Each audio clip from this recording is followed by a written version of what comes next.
Spoiler alert, my implementation of the client engine strategy, this build in public project I've been working on, is going badly. If you just look at the original metrics that I set up, they don't look so good. So I want to share everything with you because I think seeing someone else's real results is a great way to level set your own expectations around content strategy, or frankly, any other marketing system that you want to implement. So hang on with me for about 5 to 7 minutes. Let me tell you what's happening, and then I'd actually love your input in the comments. What do you think I should do? What would you do? So I'm Laura, and this is the Gen Expert Show. And this update is the first in the series where I tell you how my client engine is working as I implement it live over on LinkedIn, where all the numbers are public. So, first, some quick housekeeping. A few weeks ago, I think I told you that I would do these updates as part of my regular Gen Expert Show episodes. But I realized last week, because I batched my content and I posted a few weeks in advance, that was just not going to work. So I'll just point out that that's the reality of any new launch or new product build. You plan it one way, and then when you're actually in the middle of it, you say, "Ooh, that's not going to work." It's completely okay. So that part I'm not flustered by at all. So, what I'm going to do instead is a series of these short episodes where we just do updates on the Build in Public project. All right, so let's get into it. So, here's what the initial numbers are saying. So, I put out the first of the LinkedIn newsletters about 3 weeks ago, and that long format content is really the cornerstone of the client engine strategy. So, since then, I've published one a week, and they've all been tightly clustered around the topic of how you end the roller coaster client cycle, right? How do you get off the thing where you're slim for 6 months and you don't think about marketing and maybe you do a couple posts here or there, and then maybe that client goes away or the engagement ends and then you have no pipeline, right? And so, how you can use consistent and connected content to manage that. Okay, and then on top of that, I'm dropping about 6 shorter posts a week over on LinkedIn that drive traffic back to the main content, and I do those posts using the AI tools that I built.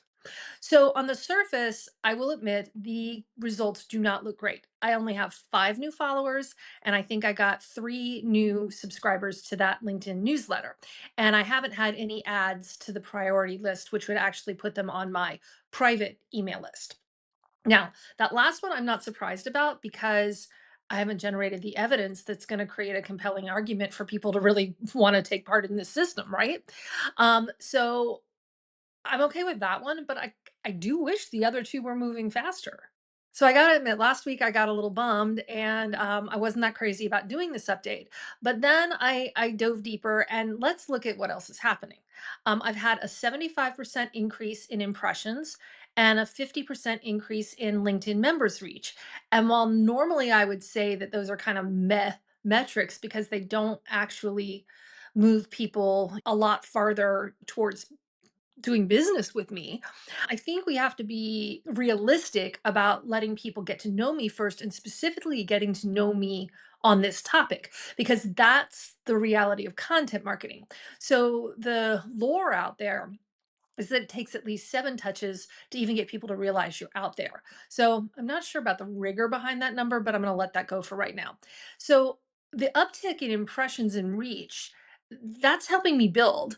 And then the idea is that consistency and topic will help people form the idea in their heads that one, I work with consultants who want to be the go to in their niche. Two, I solve the problem of the roller coaster client cycle. And three, I do it by using my client engine strategy that focuses on creating content around your unique point of view or POV. Okay, so what do I do with this data? In my mind, I have 3 options. First, I can just stop the whole project, right, and just decide this whole thing was a mistake. I'm going to do something else. The second thing I could do is I could leave it as it is and see what happens. Because I do have another 9 newsletters planned. Like I've got the main topic and so a really rough outline. And one of them is actually written and in theory could drop on Thursday. The third option would be that I could intervene and make some changes based on the early data. So let's take those one at a time. Stop the whole thing. So I'm actually not ready to do that yet. Content marketing is a slow burn, and I know this because I've been doing it for years. And the other thing that's going on is that they just changed or they recently changed the LinkedIn algorithm. So I know everyone is getting less reach. So, I am going to let that play out for a little longer. The other thing is I know about myself, I'm extremely impatient. So if I look back on my whole career or projects I've worked on even more recently, stopping before I gave a plan long enough to get results is one of the instincts that I have that I work on constantly. And so, at least one of the benefits of having a career that's been this long and getting older is that you can look back and say, hey, this is a pattern that I repeat. And so maybe I can get out in front of myself. Okay. And then finally, when I looked at the individual posts, I really dove in to try to figure out what was going on. I noticed that three of the top five I had were actually the posts where I dropped my newsletter. So people are interested in the newsletter. They're just not necessarily taking the action that I want them to yet. So my second option is just to leave this alone, right? Especially given what I just said about me being impatient and the algorithm change. But I do have a little bit of a gut feeling that I might be able to do better if I shift the newsletter topics a little bit. So that brings us to number three. How am I going to change it? So I did a YouTube video a few weeks ago about how I threw all the cards in the air, actually a week before I started this whole thing. And I think I need to even lean harder into that instinct, which is that I need to use my point of view, my POV framework, even more. I think my newsletters could lean harder into my opinions and my stories and go beyond my framework even more. So I'm going to do that. I think the other thing is that I see a definite tie to engagement with my posts that talk about how I incorporate AI into the system. Now, honestly, that's just what everybody's talking about right now. And I don't want to make this a total news hack. I don't want to make it clickbait. And I don't want to get people reading because that's not what these newsletters are actually about. In my program, AI is about facilitating a thought leadership strategy, but it's not about letting AI take the wheel. So, in the first few newsletters, I really haven't talked about AI that much. But the semi custom tools that I've built that help me do this, it's actually what makes the strategy possible for a solo business.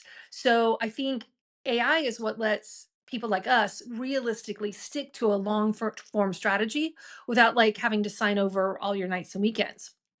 So I may lean into giving some more space to the way AI tools are making this system realistic and doable. And then the other piece that's still a work in progress is that I'm still adjusting my AI LinkedIn post tool. And I think there's room for improvement there. And hopefully, as that gets better, that'll improve the numbers overall. So now that I've laid all that out, what do you think? I'd really like to know. Drop your thoughts in the comments because, I'm in the middle of one of the hardest parts of being a solo shop. I've got a complex decision and I don't really have anybody else here to bounce things off of. So I'd love to hear your opinions. All right, so let's wrap this up.